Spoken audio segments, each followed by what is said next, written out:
Olá, sejam bem-vindos a mais um Alesp Cidadania. E o intuito do programa de hoje é dialogar e esclarecer a você que nos assiste o que é a fenda palatina e também a fenda labial.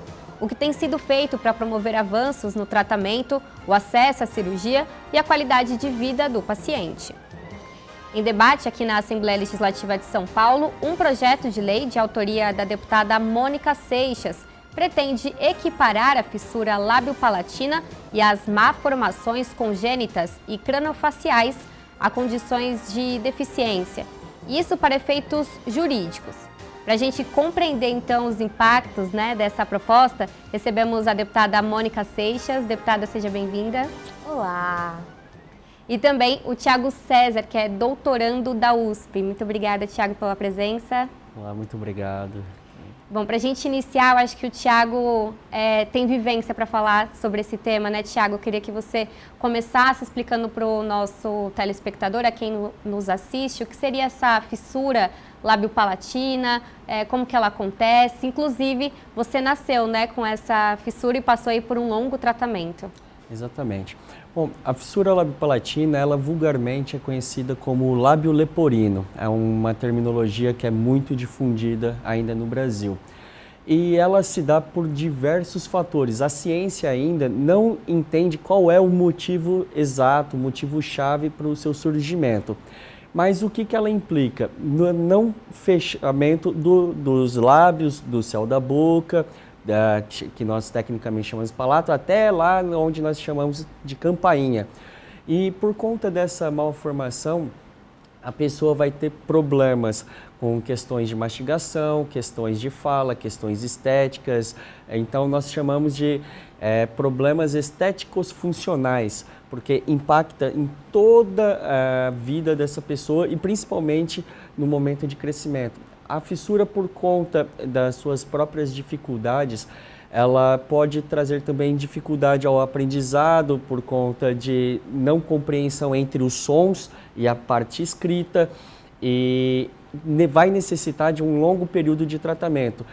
Hoje, no estado de São Paulo, nós temos uma joia chamada Centrinho de Bauru, o AGHAC USP, que fica no interior de São Paulo.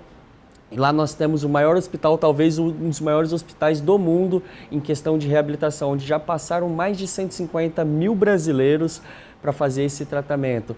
E hoje é um dos grandes polos tanto de reabilitação quanto de produção de ciência e desenvolvimento de outras tecnologias para devolver a qualidade e a dignidade à vida a essas pessoas que nascem com essa malformação.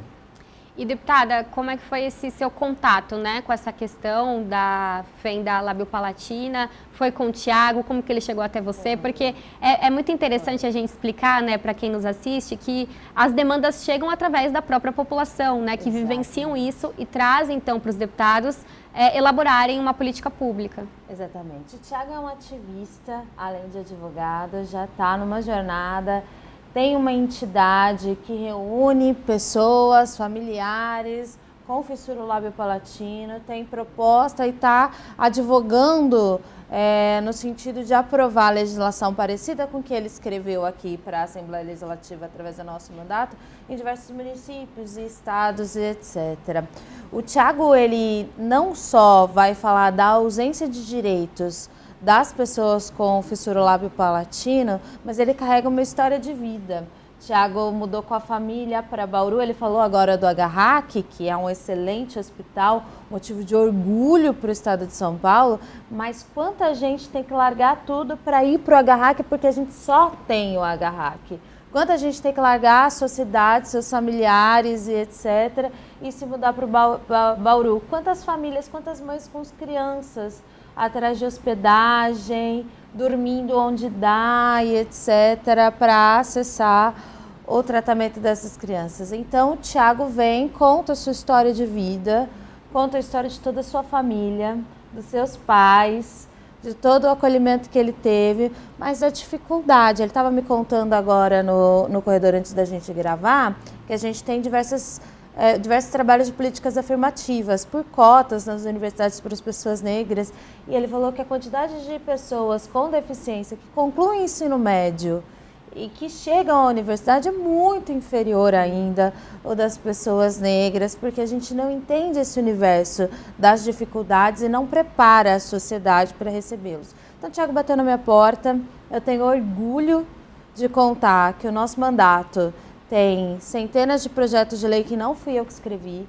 que a sociedade civil, que os movimentos sociais, que os grupos étnicos vulneráveis organizados batem na nossa porta e podem, através do nosso mandato, avançar com as suas proposituras. O projeto do Thiago, é um projeto escrito pelo Thiago, avançou rápido aqui na casa, a gente protocolou em agosto do ano passado.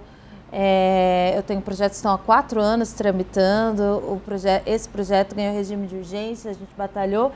Ele foi aprovado pela casa, mas foi vetado pelo Tarcísio.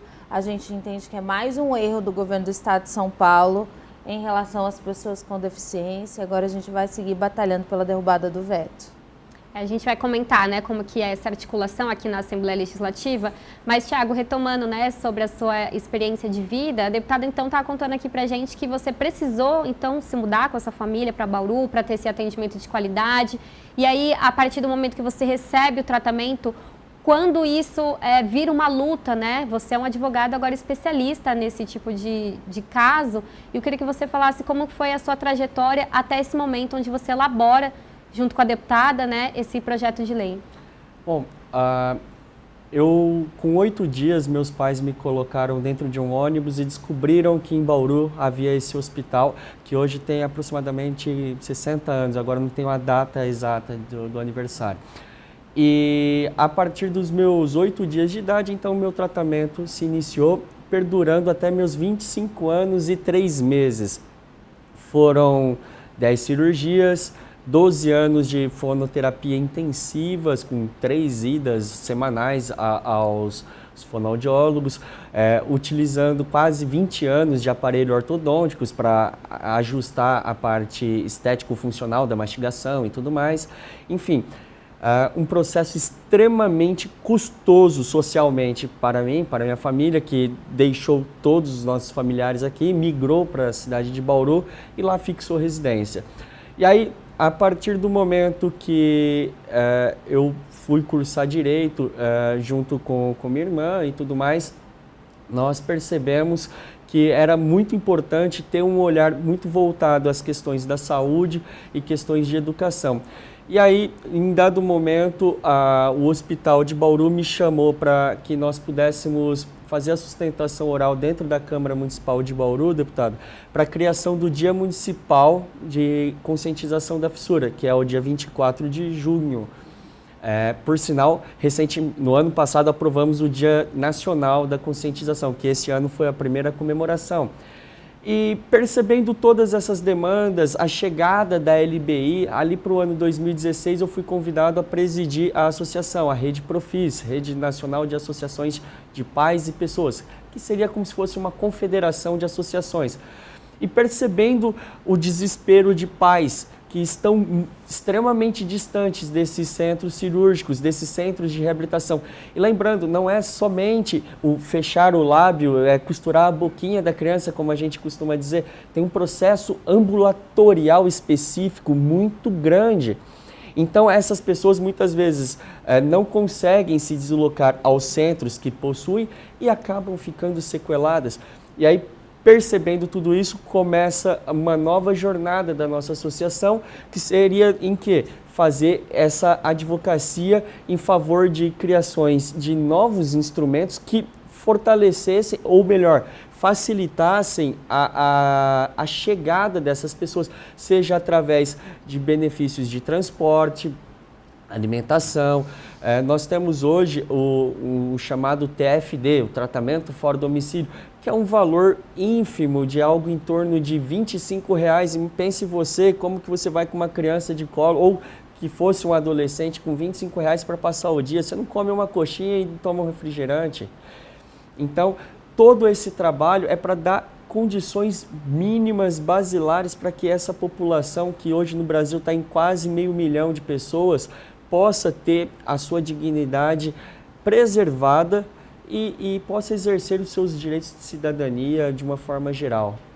E, deputada, quando você entra, né, nesse universo que o Thiago já vive há muito tempo, né? Como que você encontrou o cenário?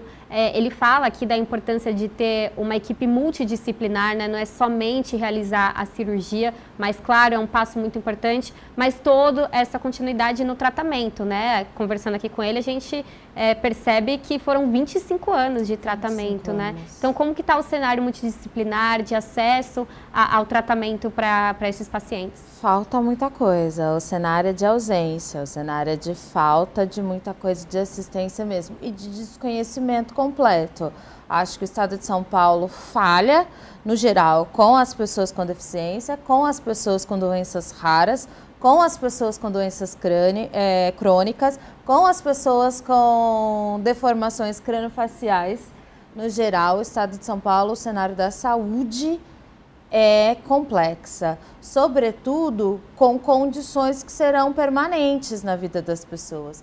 Eu não conhecia a realidade da pessoa com fissura lábio-palatino. Era, com certeza, mais uma dessas pessoas que acreditava que o bebê passava por uma cirurgia e seguia a vida. Não, a história do Thiago, a história da família dele, a história de milhares de pessoas mostram o quanto a gente não está preparado para as diversas realidades que se impõem sobre o Estado de São Paulo e o quanto é importante que a política se abra à participação de todos os grupos, porque cada um com sua realidade pode colaborar. E a jornada dessas pessoas, elas falam de muitas necessidades. Por exemplo, a dificuldade sobre se alimentar. Quanto tempo você teve que ir de elaboração para comer comida sólida, mastigar com garfinho e etc. A alfabetização diferenciada, porque a gente se alfabetiza a partir dos fonemas, dos sons, do que a gente formula. Uma criança com uma anomalia craniofacial, ela vai produzir sons diferenciados e talvez isso impacte na forma como ela se alfabetiza, como ela vai escrever, o tempo que ela vai demorar para se alfabetizar. Como a gente tem só um hospital de referência, imagina você construir sua carreira, sua família e etc. A gente está na capital agora. E aí, por conta de uma demanda do seu filho, a única alternativa de ter uma assistência médica digna é mudar para o interior de São Paulo. É mudar muito para o interior de São Paulo. Eu acho que tudo isso abre um leque de dificuldades que a gente tem para enfrentar. Acho que a primeira coisa, quando a gente fala de equiparar as pessoas com fissura lábio-palatina às demais deficiências para fins jurídicos, a gente está falando de acesso a tratamento de saúde. A gente está falando justamente de garantir a essa pessoa o acesso a uma equipe multidisciplinar, a fonoaudiologia, as outras especialidades. Depois a gente vai falar do acesso à educação. E como meu filho, por exemplo, é TDAH. O TDAH não é uma deficiência, mas garante meu filho uma educação diferenciada. Ele faz uma prova em tempo diferenciado. Ele tem uma avaliação diferenciada. Ele faz uma prova numa sala sozinho, porque a escola entende que a pressão da prova mais os colegas é um adicional de distração para ele, etc. Quais são os direitos diferenciados à educação que uma pessoa com fissura lábio-palatino vai precisar? Para fins de concursos, para fins de cotas, é tudo isso que a gente está discutindo ao reconhecer o que para muitas pessoas ainda sequer é reconhecido como pessoa, como deficiência. Eu acho que o Thiago trouxe isso para o mandato, mas ele traz isso para o Estado, ele traz isso para o país, ele traz isso de reflexão para a gente mesmo. Uhum. E falando, né, na questão do país, né, a gente está no estado de São Paulo, mas no país, ao menos uma a cada 650 crianças nascem, então, com a fissura do lábio ou a do palato. E aí, Thiago, quando você pensa nesse projeto de lei justamente para equiparar a fins, no caso de fins jurídicos, né, a fissura com uma deficiência, o que você esperava, né? Eu queria que você complementasse justamente a resposta da deputada nesse sentido dos direitos. Você pode trazer com exemplos, né, o que é necessário aí para dar um tratamento digno e uma qualidade de vida para essa população. Veja só, eu fui, sendo paciente, eu enxerguei a dor da minha mãe.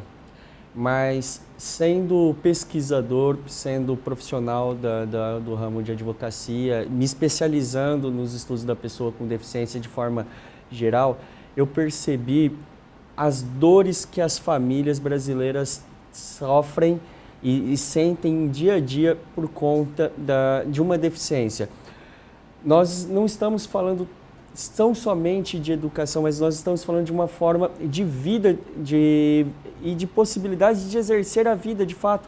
Existem casos, veja só, por exemplo, na Bahia me relataram que uma moça era a melhor manicure do seu salão, mas por conta da sua fala, que era extremamente nasalizada, no português mais chulo, vou dizer assim, fanhosa, né? Ela era colocada como última das manicures, mesmo sendo a melhor. E aí a sua estética também não era adequada por conta das cirurgias fora do tempo e tudo mais.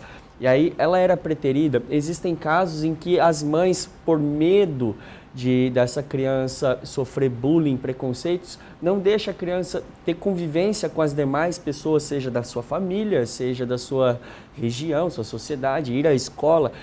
E tudo isso vai causar um impacto social sem precedente, um custo financeiro para a nossa sociedade sem precedente. Nós estamos literalmente matando e enterrando pessoas em vida, né? E esse é o problema que nós gostaríamos que o governo do estado compreendesse, que essas pessoas podem sim ter reabilitação. É um processo longo, inegável, é um processo doloroso, custoso. Existem poucos centros no Brasil de referência. Como eu disse, não é só costurar a boquinha, que a grande maioria dos centros tem lá as cirurgias que a gente chama de primária, que é a quiloplastia, fechamento do lábio, a palatoplastia, que é o fechamento do céu da boca. Mas o processo de fono, processo de odonto, ainda é muito insípido no Brasil inteiro, de forma geral.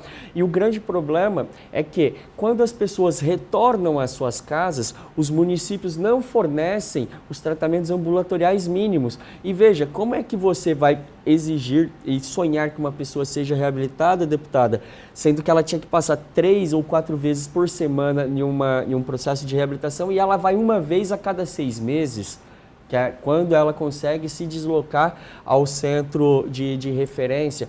Então essa reabilitação é impossível e é inviável. E o que acontece? Essas pessoas ficam sequeladas, essas pessoas não conseguem desenvolver a vida. Veja, Tiago, mas por que comparar com uma pessoa com deficiência? Mas a fissura ou pode ser comparada a uma deficiência? Sim, quando a gente pega a Lei Brasileira de Inclusão, ou também conhecido como Estatuto da Pessoa com Deficiência, nós verificamos lá que é comparada a pessoa com deficiência àquele que tem um impedimento de natureza física, mental, sensorial, de longo prazo. Então, não fala que precisa ser perene ou que precisa ser visível, mas a pessoa com fissura ela vai ter problemas de mastigação, de fonação, de audição em alguns casos, de se comunicar. Então, inclui perfeitamente no que a Lei Brasileira de Inclusão diz. E aí vem a lei estadual e só reforça, foi uma lei de reforço para falar, olha, essas pessoas também merecem dignidade, porque infelizmente no Brasil a falta de compreensão das melhores práticas da lei acaba também apartando as pessoas do direito. Nós temos uma excelente lei, que é a Lei Brasileira de Inclusão, mas a compreensão do que é deficiência, por não estar escrito todos, não existir um rol que a gente chama, listinha, uma listinha lá de bolar, síndrome de Down é deficiência, autismo é deficiência, surdez é deficiência. E não existe essa lista e nem pode existir, porque quando a gente pega a Convenção de Nova York, que foi o que deu a criação da nossa lei, que é uma emenda constitucional, ela fala lá que o conceito de deficiência é evolutivo. E por ser evolutivo, conforme a nossa sociedade cresce, as pesquisas científicas crescem, as novas possibilidades de deficiência também vão crescer. E aí essas pessoas precisam ser abraçadas, precisam ser acolhidas por todo o nosso sistema, seja de saúde, educação, de trabalho e renda, e transporte, dentre outros. Então, o projeto que nós construímos com a deputada traz o sonho de eu preciso viver. E para nós que estamos atuando há mais de 10 anos com essa advocacia dentro dos parlamentos, foi uma surpresa e uma tristeza muito grande ver que o governo do estado, que é o estado onde tem o maior e o melhor centro de reabilitação, foi contra aquilo que ele mesmo construiu. E nós já aprovamos esse projeto de lei em diversos estados. São aí 37% das unidades federativas que nós já aprovamos a lei. Está tramitando no Congresso Nacional a passos largos também.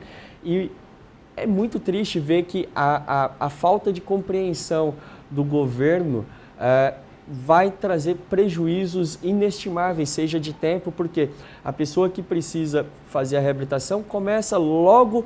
Eu digo que o processo de reabilitação da pessoa com qualquer deficiência não começa a partir do nascimento, mas no ventre, porque existem possibilidades de descobrir algumas deficiências ainda na parte do ventre da mãe. E veja, deputada, uma mãe descobre que o filho vai ter uma anomalia, todo aquele sonho de, meu filho é perfeitinho, bonitinho, cai por terra. Entra em um processo que a gente chama na ciência de enlutamento, que é um verdadeiro luto, a pessoa começa a ter até nojo. São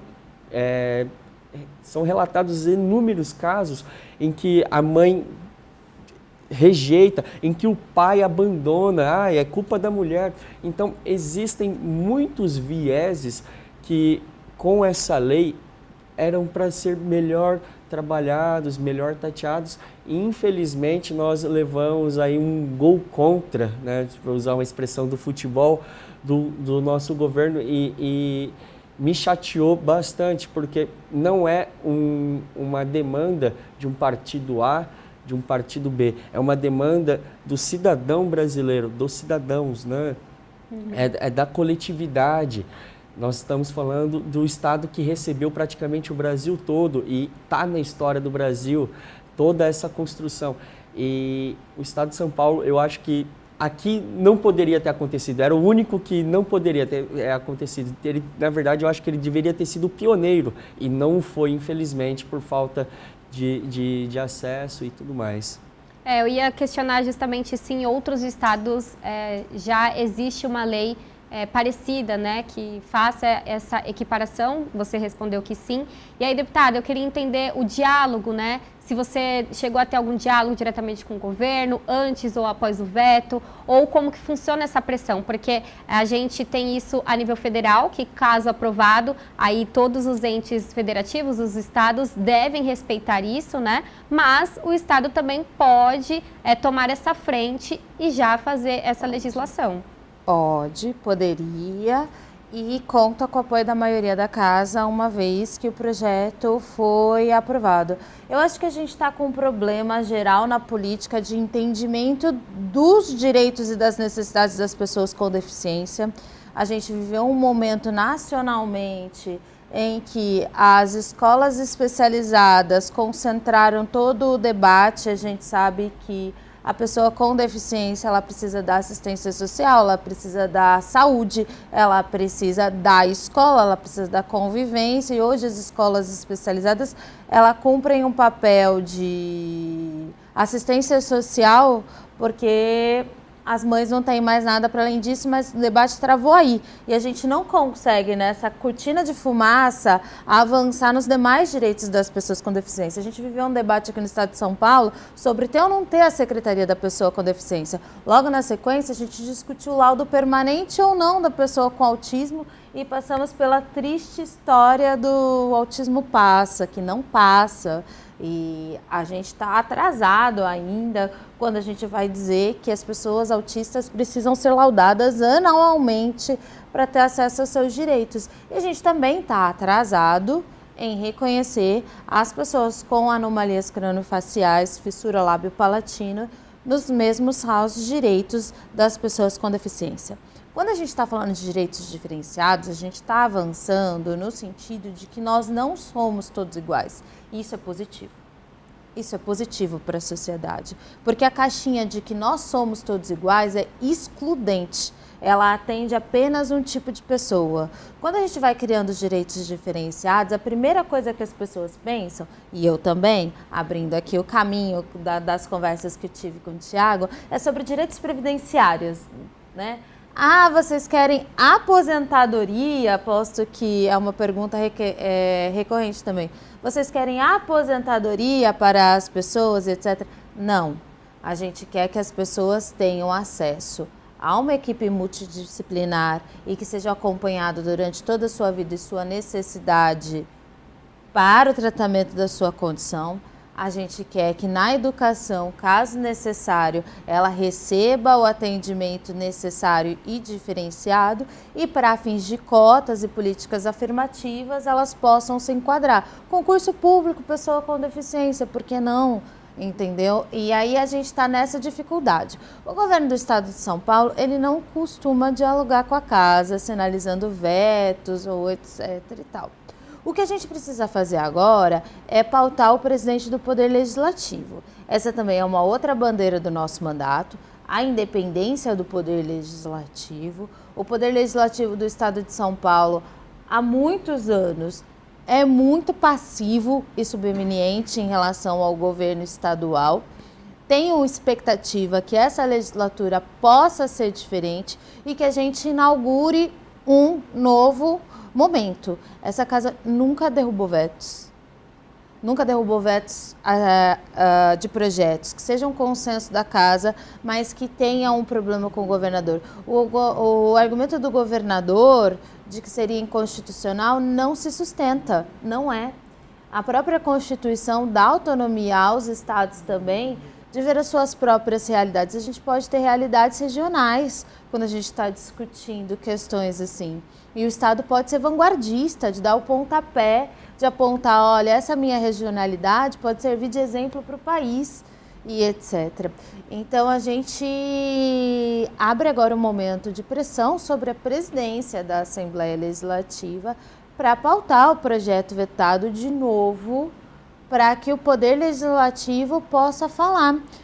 A Constituição, a divisão entre os poderes, nos dá essa autonomia, nos dá esse direito de o Poder Legislativo propõe, o Executivo se manifesta, o Poder Legislativo pode rever a posição do governo. Só que aqui isso não acontece. A gente ainda não teve esse ano, por exemplo, votações de vetos do governador, e é uma pressão constante sobre a presidência da casa para que paute tem esses e outros tantos vetos que a gente considera. Inclusive o governador Tarcísio recentemente deu uma declaração de que estava aprendendo, que alguma coisa para ele era mais difícil, porque ele fazia questão de ler todos os projetos e se posicionar sobre tudo.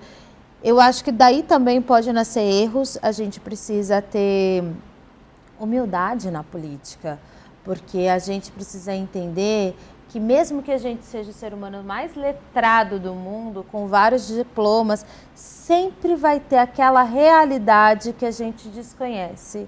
Sempre vai ter alguém que seja mais técnico e por isso pode falar melhor do que a gente. Não aceitar ajuda de técnicos pode estar gerando um conflito enorme entre o governo do estado e o direito das pessoas com deficiência, porque eu encaro que esse veto está num bojo de erros do governo do estado de São Paulo em relação às pessoas com deficiência no estado de São Paulo. O mesmo bojo de erros da tentativa de extinguir a Secretaria da Pessoa com Deficiência, o mesmo bojo de erros na tentativa de vetar a carteirinha permanente, o laudo permanente para as pessoas com autismo. Tá, esse não é um projeto novo, diferente. Claro que é um projeto que vai causar custos, mas o que a gente sonha é que o governo do estado de São Paulo seja capaz de prover em saúde todas as pessoas. A gente também está falando de um direito constitucional primário. E a gente precisa reconhecer que a gente tem dois problemas enormes nesse estado: saúde e educação. E esses dois acessos atingem diretamente as pessoas com deficiência, que podem ser, como disse o Tiago, vitimados em vida ao direito a não ter direito ao presente, a não ter direito ao futuro. Por isso a gente vai continuar na pressão. Acho que As pessoas com fissura lábio-palatina, seus familiares também devem abrir uma pressão sobre o Poder Legislativo para a derrubada do veto, porque agora a bola está com o Poder Legislativo. O governador já se manifestou. Ele não pode voltar atrás, a não ser que ele baixe uma portaria, faça um projeto próprio, que seria bastante bem-vindo também, e resolveria o conflito. Não tem nenhuma vaidade quanto à autoria do projeto. Acho que o Thiago também não. Se vier alguma nova propositura nesse sentido do governo do Estado de São Paulo, seria maravilhoso. Mas sobre esse projeto que a gente protocolou, o governo já se manifestou. Agora resta a Assembleia Legislativa avaliar o posicionamento do governo. Só para a gente explicar a dinâmica, né?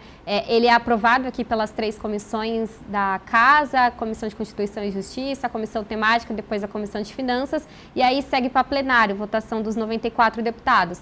Aprovado, então, em plenário, ele pode ser sancionado e virar uma lei ou vetado pelo governador. Quando o veto acontece, ele retorna aqui da Assembleia para a Assembleia Legislativa, que tem a capacidade, pode, né, decidir se derruba esse veto e faz esse projeto virar uma lei de fato ou, enfim, não faz a derrubada desse veto. Só para deixar claro para você que nos assiste, como que funciona essa tramitação toda aqui na Assembleia Legislativa. A gente está falando de um projeto de lei que ainda não é uma legislação aqui no nosso estado. Bom, mas a gente continua esse bate-papo, né, falando desse projeto de lei e também de outros direitos que podem vir a ser alcançados pela população que nasceu com a fissura lábio-palatina, mas a gente vai fazer um rápido intervalo e a gente volta já já.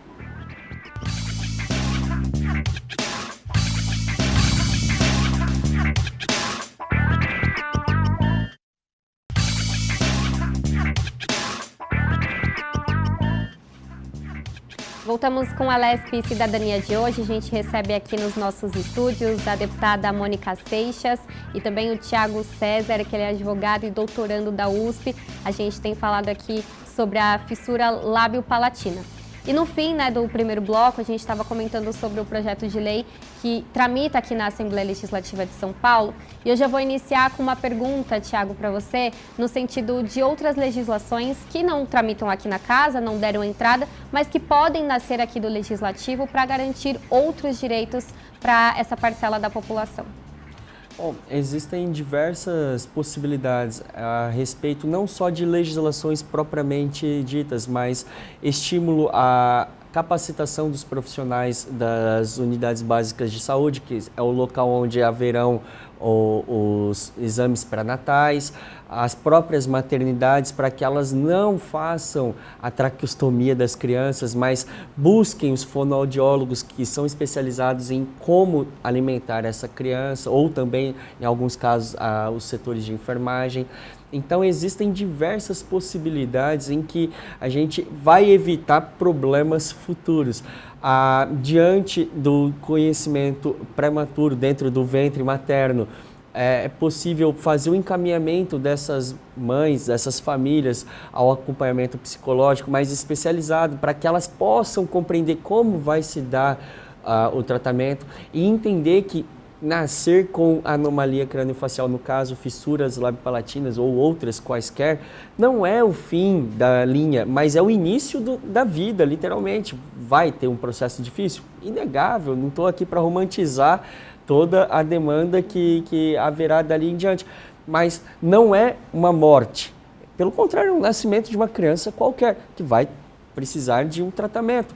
Mas é necessário que esses pais, que essas mães, que essas famílias, de uma forma geral, compreendam como é que vai se dar. E veja, para mim é um absurdo nós termos no estado o maior hospital e as famílias o tempo todo serem pegas de surpresa, e pior, os profissionais da saúde, quando recebem a criança com a anomalia no colo, não sabem o mínimo nem como alimentá-la.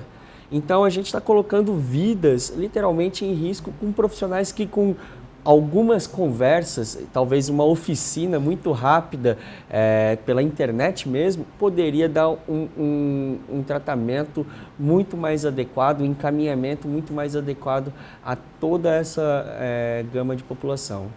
E a gente estava falando aqui, né, deputada, durante o intervalo, sobre essas demandas, a questão do sistema de regulação, encaminhamento, até o diagnóstico precoce, a preparação desses profissionais. O que cabe ao Legislativo nesse sentido, deputada?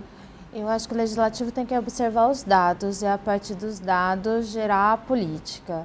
O Tiago traz aqui alguns dados importantes. A cada 650 crianças, uma nasce com fissura ou lábio palatino. Ou seja, em todo hospital, em toda maternidade, em todo canto por esse estado. Onde estão essas crianças, como elas estão sendo recebidas nesse mundo, como é que elas estão sendo atendidas, quais são o suporte às suas mães e às suas famílias e etc. Então, observar esses dados faz com que a gente se movimente. Realmente, o Tiago tem razão. Como que, e se em toda a maternidade, em todo canto, está nascendo crianças com anomalia craniofaciais e a gente não tem pessoas preparadas para lidar. Tem que ser intrínseco a formação de qual quadro de apoio tem que estar disponível na maternidade. E avançando. Outra questão também que a gente precisa avançar, o Poder Legislativo é isso. A gente avança na regra sobre o comportamento social, nas leis, mas a gente também disputa essa cultura de comportamento social o tempo todo. Não é à toa que a gente passa tantas horas debatendo lá no plenário e em espaços como esse, porque antes de avançar, a gente precisa de uma autorização social para o avanço, porque senão as pessoas ficam estranhando, ficam contra e etc. Eu acho que o quadro geral do Poder Legislativo é entender as diferenças da sociedade. A gente passou, eu já disse isso hoje, a gente passou muito tempo tentando criar uma sociedade igual. Somos todos iguais e a gente criou uma sociedade excludente. Algumas pessoas cabem na caixinha do igual, uma outra imensa quantidade de pessoas não cabem na caixinha do igual. Quando a gente está falando das pessoas com deficiência, são pessoas que foram excluídas de tudo, porque geralmente elas não cabem na caixinha do igual. Elas não cabem na caixinha da nossa arquitetura, elas não cabem na caixinha do tempo das coisas, elas não contam com a assistência da saúde. A nossa saúde mal dá conta da emergência e urgência hoje, mal dá conta da emergência e urgência. Se você quebra uma perna, se você está com uma pedra no rim expelindo, uma crise gigante, etc., você consegue. Se você precisa de uma terapia, seja ela qual for, um acompanhamento, você vai sofrer um impacto disso no estado.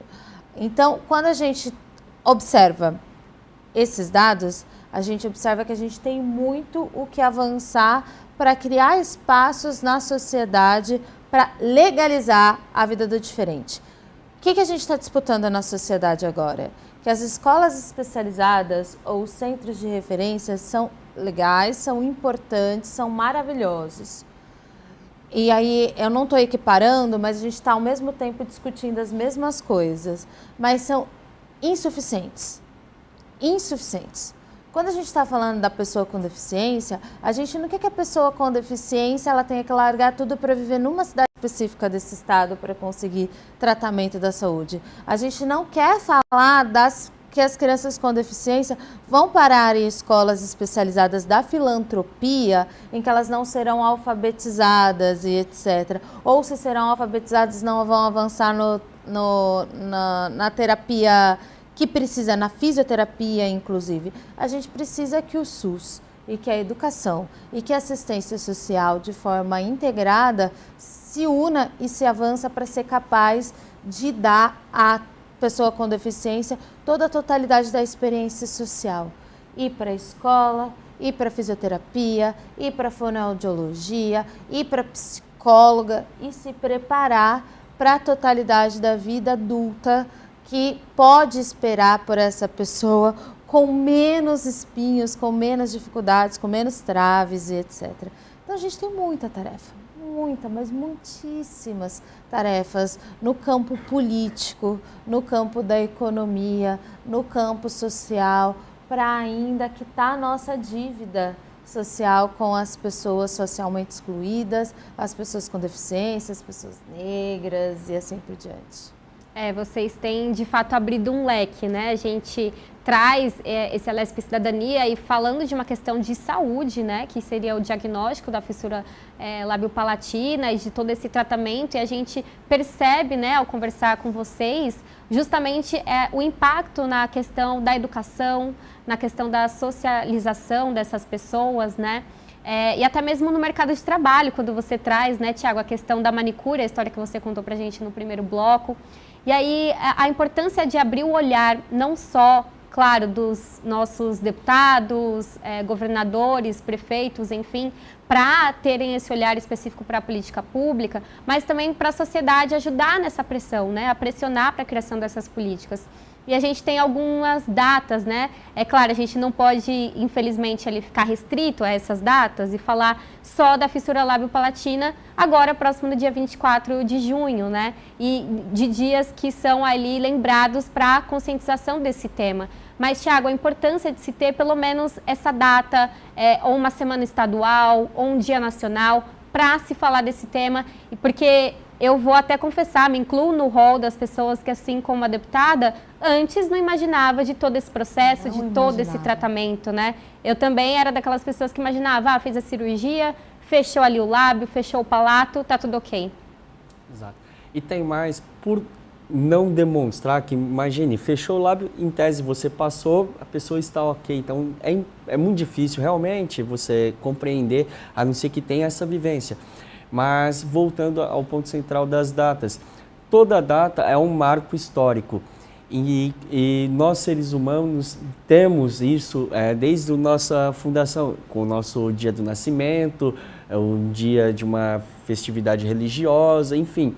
E quando a gente traz um marco anual ou periódico em relação à conscientização de uma determinada questão, ele se torna extremamente importante porque vai ser um momento em que, em tese, pelo menos nós pararemos e iremos refletir. Precisamos também atuar nessa área. E, de modo algum, o desejo da população com fissura lábio-palatina é captar todos os direitos só para ela. E veja que o tempo todo aqui, tanto eu quanto deputada, nós falamos muito em pessoas com deficiência, não especificando o nosso grupo, que muito embora seja importante, mas nós entendemos e temos a plena compreensão que o direito que é destinado à pessoa com fissura é o mesmo, lógico, com as suas adaptações, para alguém que tem autismo, para alguém que tem surdez, e dentre outras deficiências. E ter esses marcos de conscientização faz que a população, além de se conscientizar, possa ser educada ao respeito, ao sentimento da diversidade e até chegando naquilo, num futuro talvez muito difícil, né, e talvez utópico, da própria igualdade. Aí sim, o momento em que houver o respeito, houver a acessibilidade plena, houver a entrega de todas as benesses que a sociedade premia, entrega como prêmio às pessoas com não deficiência, aí sim a gente pode falar em igualdade. Enquanto os pratos forem totalmente desequilibrados, é impossível de falar de igualdade. Vamos falar, mas de boca para fora. E o que a gente quer é trazer essa balança para o equilíbrio, para que as pessoas possam de fato exercer a cidadania como realmente são, como cidadãos e cidadãs brasileiras. O pessoal da cultura costuma dizer que a sociedade se reconhece e cria sua identidade a partir dos símbolos. Então, quem são os nossos heróis? Como a nossa estátua nos retrata? Qual é a palavra mais bonita da nossa língua? Qual é o tipo de música, o instrumento e etc e tal. Você tendo datas que reconheçam grupos diferentes, você vai palpitando e mudando a identidade de um país. Você vai dizendo que esse país é formado por pessoas cujas datas a gente celebra, ou a gente estuda, ou a gente memoriza. Por outro ponto de vista, senão da identidade, que também é importante para a gente garantir diversidade na sociedade, pela questão da gestão, as datas são muito importantes também. A gestão pública, a gestão privada, sempre nos diz que a gente precisa começar a resolver o nosso maior problema. Mas para você saber qual é o maior problema, você precisa ser capaz de fazer diagnósticos. Você precisa ser capaz de reconhecer o problema. Se a gente não conhece a realidade das pessoas com fissura lábio-palatina, se a gente não conhece a realidade das pessoas com deficiência, se a gente não reconhece a realidade dos indígenas, se a gente não reconhece a realidade e os desafios para o meio ambiente, a gente não tem a capacidade de resolver problemas. a gente não tem a capacidade de ir para o diagnóstico. Então, eu considero datas comemorativas um marco, que não só homenageiam os sujeitos alvos da homenagem, mas um marco do avançar da nossa consciência em relação a uma sociedade diversa. Eu ia pedir para a senhora justamente complementar, né, nesse sentido das datas, e aí eu vou aproveitar que a senhora já deu sua fala e vou passar novamente para o Tiago, porque eu fiquei com uma dúvida, Tiago. Você teve um tratamento aí de 25 anos, e quando que você teve essa alta? Podemos se dizer, essa equipe multidisciplinar conversou, é necessário esses 25 anos, esse foi o seu caso específico, tem gente que continua com esse acompanhamento ao longo da vida? Sim. No meu caso, como o tratamento de reabilitação da fissura ele é totalmente multiprofissional e interdisciplinar, com o avançar da evolução dos tratamentos, você vai recebendo várias, vou chamar de microaltas. Então, você recebe a alta da fonoaudiologia, depois recebe da cirurgia, por fim, termina com a parte da odontologia. No meu caso, levou esse período. Mas é inegável que existem casos em que a pessoa não terá a plena reabilitação. Mas, Tiago, se passou por tudo aquela via crucis, por que é que não teve a reabilitação? Porque cada caso é um caso. A fissura ela pode ter uma extensão maior, pode ter uma quantidade de tecido menor para o fechamento do lábio, pode o corpo rejeitar a cirurgia e abrir, que a gente chama de fístulas, que seria fechei o céu da boca, mas a tensão é tão grande ali dentro que não segurou os pontos e aí abre. Então, pode ser que essa pessoa não consiga. E por falta dessa questão biológica mesmo dela, ela não vai ter todo o processo de reabilitação. Existem outros casos em que será necessário a utilização do que chamam de prótese de palato, que seria como se fosse um aparelho de céu da boca, onde o final dele faz como se fosse a nossa laringe, que é o fechamento e abrir lá atrás. Quando a gente fala pão, ão, você sente que quase lá na campainha ela mexe. Então, esse equipamento, ele faria esse trabalho. Então, cada caso é um caso, e aí não dá para a gente colocar aqui uma regra geral para o processo de fissura. Por isso que é necessário essa equipe multiprofissional e interdisciplinar habilitada. Não podemos pegar, me formei em medicina, vem aqui e opera. Não, não é assim que funciona. Me formei em fono, odonto ou qualquer coisa. Há necessidade de uma maior competência, uma maior especialização. E mesmo... É lógico, em alguns outros casos, a competência natural de quem já é formado em uma disciplina ou outra, já é possível fazer o tratamento, principalmente no que a gente chama de ambulatoriais de sequência, né? É uma fonoterapia de menor impacto. E o grande problema é que os profissionais hoje têm medo. Se você chegar, falar para um dentista qualquer, escolher aqui e ligar no 0, meu filho tem fissura, ele vai falar, eu não atendo.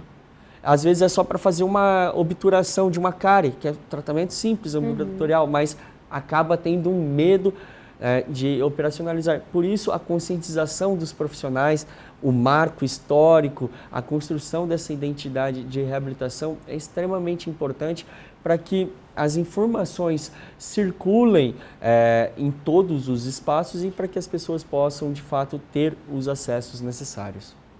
Deputado, eu vou pedir para você deixar suas considerações, o que a senhora gostaria de deixar para o nosso telespectador, para as pessoas que nos assistem, seja até mesmo seus colegas, seus pares aqui na Alesp, um recado sobre esse tema.